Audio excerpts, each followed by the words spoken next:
Today, buckle up for juicy insights into the top 8 foods you might want to steer clear of if you're aiming for a long and vibrant life.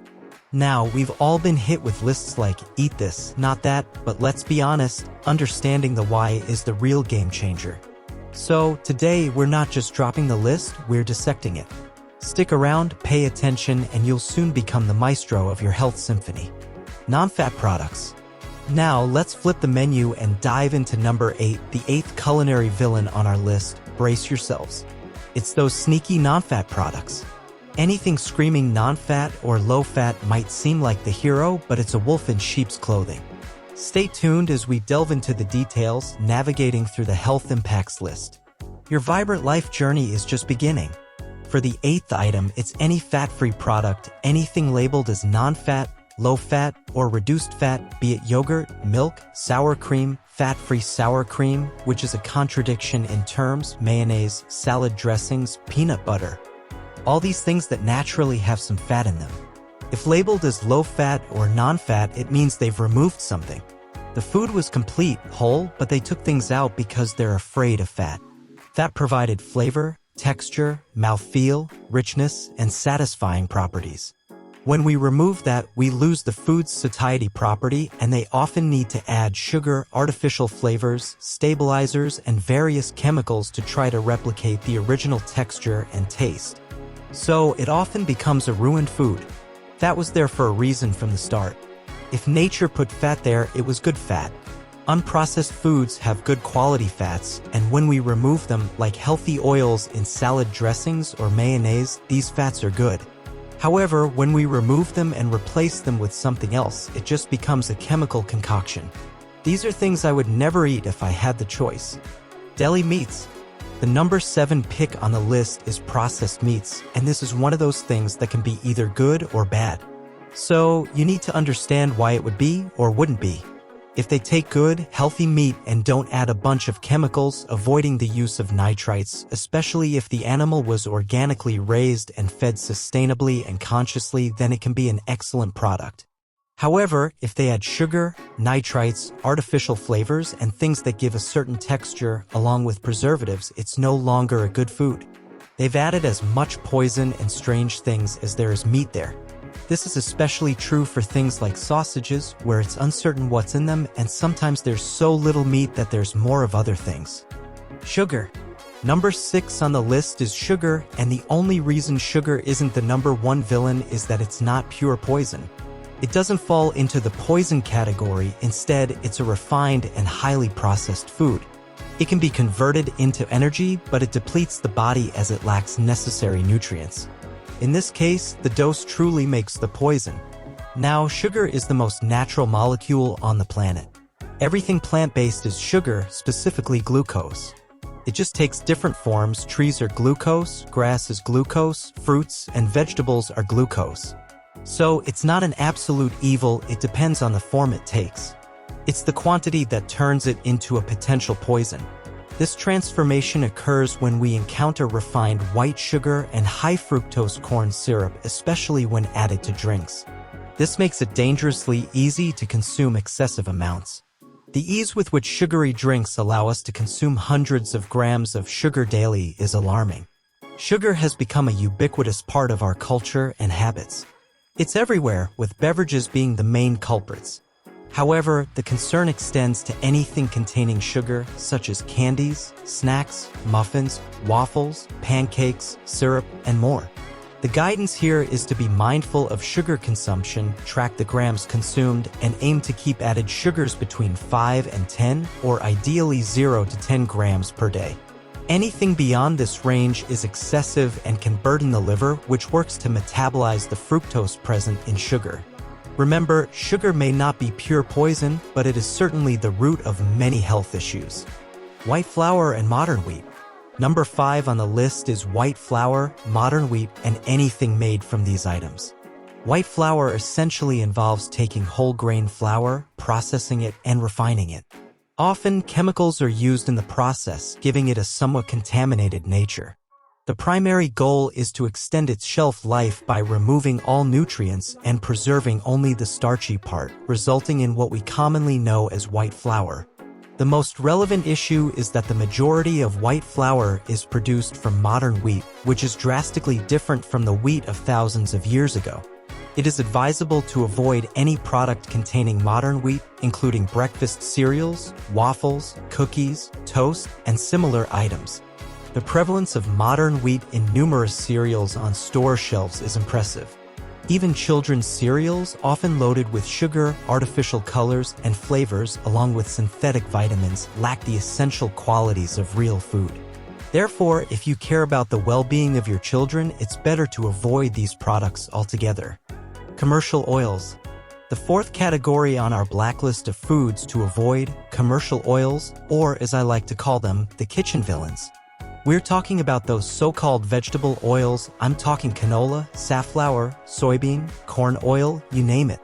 Now, these oils are delicate little things. They are polyunsaturated and monounsaturated, mostly polyunsaturated. That means they're drama queens that can't stand heat, light, or oxygen. They go rancid faster than a banana in a heat wave. To make matters worse, in the pursuit of a longer shelf life, they are processed so harshly that they end up being more of a chemistry experiment than actual food. And let's not forget their dirty little secret, they're loaded with omega-6. Now, omega-6 might sound like a cool band name, but they are actually pro-inflammatory troublemakers. When these oils are used for frying, it's like they're throwing a tantrum in the frying pan. They can't handle the heat, oxygen, or light, so they go from bad to worse, becoming rancid and toxic at an alarming rate. If you're indulging in something fried, do it at home. Use butter or coconut oil, the stable and reliable superheroes of the culinary world. But use them sparingly, they're not here to add drama to the kitchen. Remember, oils aren't the villains. It's the bad fats that we need to avoid. Stick to natural fats like extra virgin olive oil, coconut oil, and butter. Margarine. Third on the list is margarine. Margarine is a synthetic, man-made food. It's a toxic chemical substance. Basically, everyone agrees now, even mainstream government guidelines say to limit trans fats. They finally made it mandatory to put trans fats on food labels because they are the only thing on that food label that is a true poison. Margarine is a manually saturated fat. It starts with a highly processed synthetic vegetable oil undergoing rigorous processing with high heat, high pressure, and many chemicals. The result is a very toxic product, rich in omega-6. But they don't stop there, they make things worse. They shoot at high speed, high pressure, and high temperature, bombarding it with hydrogen, with protons, and now solidify it. In doing so, they create a molecule that doesn't exist in nature. When you consume this, the body breaks it down poorly and metabolizes it. You use fats in the body for fuel, but you also use them for cell membranes. The structure of these fatty acids determines the properties of cell membranes. These membranes are the barriers that decide what comes in and what should be blocked. They make decisions. Cell membranes are the true brain of the body, like a transistor, a semiconductor. If you have margarine in the body that hasn't been broken down and the body is deficient in these proper essential fatty acids, it will start substituting any fat it has for margarine. It will start incorporating trans fats into the cell membrane, disrupting, destroying, and altering the signaling properties of that membrane. This has been implicated in all kinds of diseases, including cancer. It distorts the body's normal responses in many different ways. Margarine is right at the top among poisons. Unfortunately, when most studies on heart diseases were conducted and concluded that heart diseases were caused by fat, people were eating almost exclusively margarine. That's the main reason why fat gained a bad reputation, because that's what people were consuming at the time, and they saw that these people were getting sick. Donuts, cake, and frosting. The second worst food, in my opinion, falls into the category of donuts, cakes, and frosting, because these combine most of the worst properties of all these so-called unhealthy foods mentioned above. Donuts are deep-fried using terrible oil, containing trans fats, partially hydrogenated fats, sugar, and modern wheat, combining all these different things. And if they're really bad, now they'll have all these other chemicals, flavors, colors, and dough conditioners too. So, I don't think it's possible to design a worse food with fewer nutrients and more negative effects on your physiology than donuts. Now cakes, the only difference is that cakes are not fried, but they still have modern wheat and old sugar. Typically, cakes have some frosting, and the frosting is made with vegetable shortening, which is a partially hydrogenated vegetable fat.